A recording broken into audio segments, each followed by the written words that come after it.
क्या आपने कभी सोचा है कि समुद्र के बीचों बीच मौजूद 48 किलोमीटर लंबा रहस्यमय पुल आखिर बना कैसे? क्या सच में भगवान श्री राम की सेना ने इस सेतु का निर्माण किया था? अगर यह सिर्फ एक पौराणिक कथा है तो फिर नासा की सैटेलाइट इमेज में यह सेतु कैसे दिखाई देता है? वैज्ञानिक भी मानते हैं कि यह कोई साधारण संरचना नहीं बल्कि किसी प्राचीन सभ्यता की अद्भुत इंजीनियरिंग का सबूत हो सकता है। अगर यह इंसानों द्वारा बनाया गया था तो क्या उस समय की तकनीक इतनी विकसित थी कि समुद्र के ऊपर एक सेतु तैयार किया जा सके?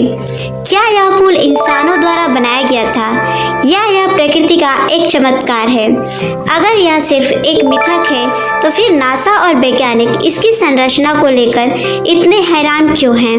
लेकिन सबसे बड़ा सवाल, क्या यह पुल भगवान राम के अस्तित्व का सबसे बड़ा प्रमाण है या फिर यह सिर्फ एक प्राकृतिक संयोग है? आज हम राम सेतु के रहस्य से जुड़े हर सवाल का जवाब देंगे, इतिहास, विज्ञान और धर्म तीनों के नजरिए से। इन सवालों के जवाब जानने के लिए इस वीडियो को अंत तक जरूर देखें, क्योंकि हम आपको इस रहस्य के हर पहलू से परिचित कराने वाले हैं, तो इसलिए वीडियो को पूरा देखिए। चलिए बिना देर के वीडियो शुरू करते हैं। राम सेतु, जिसे एडम्स ब्रिज भी कहा जाता है, भारत और श्रीलंका के बीच स्थित एक चट्टानी संरचना है। यह भारत के तमिलनाडु के पंबन जिले, रामेश्वरम और श्रीलंका के मन्नार द्वीप के बीच लगभग 48 किलोमीटर लंबा फैला हुआ है। धार्मिक मान्यताओं के अनुसार यह पुल भगवान श्री राम की सेना द्वारा बनाया गया था ताकि वे लंका पहुंचकर रावण का वध कर सके और माता सीता को बचा सके। वाल्मीकि रामायण में उल्लेख मिलता है कि वानर राज सुग्रीव के निर्देशन में नल और नील नामक दो वानर इंजीनियरों ने इस पुल का निर्माण किया था। कहा जाता है कि इस पुल को बनाने के लिए पत्थरों पर राम लिखा गया, जिससे वे पानी में तैरने लगे। लेकिन क्या यह सिर्फ एक धार्मिक कथा है या इसके पीछे कोई वैज्ञानिक प्रमाण भी है? विज्ञान और पुरातत्व के अनुसार राम सेतु की संरचना किसी प्राकृतिक घटना से बनी हुई प्रतीत नहीं होती। नासा की सैटेलाइट इमेज 2002 में नासा की सैटेलाइट इमेज से राम सेतु की स्पष्ट तस्वीरें सामने आई। इन तस्वीरों को देखा गया कि यह सेतु समुद्र के नीचे एक लाइन से जुड़ी चट्टानों का समूह है, जो किसी प्राकृतिक घटना की बजाय कृत्रिम रूप से बनाई गई है।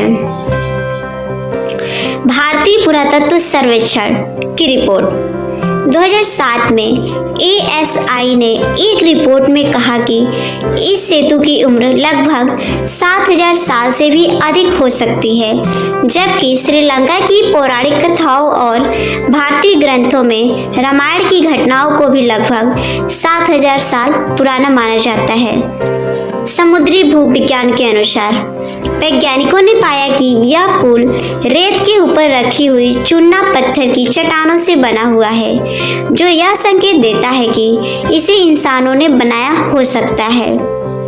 लेकिन सवाल उठता है, क्या उस समय ऐसी तकनीक मौजूद थी जिससे एक विशाल समुद्री पुल बनाया जा सके? अगर रामायण के समय में यह पुल बना था तो इसका मतलब यह होगा कि उस समय की तकनीक आधुनिक इंजीनियरिंग से भी उन्नत थी। प्राचीन भारतीय वास्तुकला, भारत में हजारों साल पहले भी भव्य मंदिर, गुफाएं और जल संरचनाएं बनाई गई थी। अजंता एलोरा की गुफाएं, कोणार्क का सूर्य मंदिर और खजुराहो की मूर्तिकला इस बात का प्रमाण है कि भारतीय स्थापत्य कला अत्यधिक विकसित थी। तैरने वाले पत्थरों का रहस्य, रामेश्वरम के पास आज भी ऐसे पत्थर मिलते हैं जो पानी में तैरते हैं।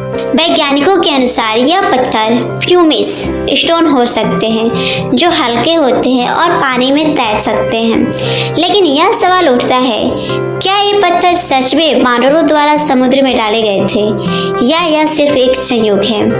आज की सरकारें इस पुल को लेकर अलग अलग राय रखती हैं। 2007 में सेतु समुद्रम प्रोजेक्ट के तहत इस पुल को तोड़ने की योजना बनाई गई थी ताकि भारत और श्रीलंका के बीच जहाज़ों का सीधा मार्ग बनाया जा सके। लेकिन हिंदू समुदाय और विभिन्न संगठनों के विरोध के बाद इस परियोजना को रोक दिया गया। सुप्रीम कोर्ट में बहस।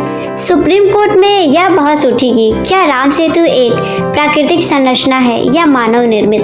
सरकार ने इसे एक प्राकृतिक संरचना बताने की कोशिश की, लेकिन वैज्ञानिक और पुरातात्विक साक्ष्यों ने इसे खारिज कर दिया।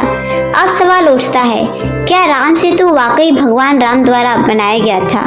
धार्मिक दृष्टिकोण से देखें तो रामायण, नासा की तस्वीरें और प्राचीन किंवदंतियां इस बात की ओर इशारा करती हैं कि यह पुल भगवान राम के समय में बनाया गया था।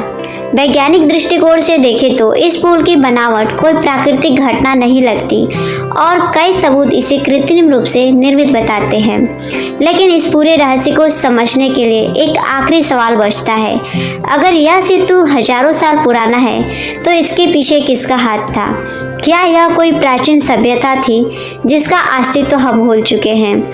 इसका उत्तर क्या हो सकता है? हमें आपके विचार जानने में खुशी होगी। आपका क्या मानना है? क्या राम सेतु भगवान राम द्वारा बनाया गया था या यह सिर्फ एक मिथक है?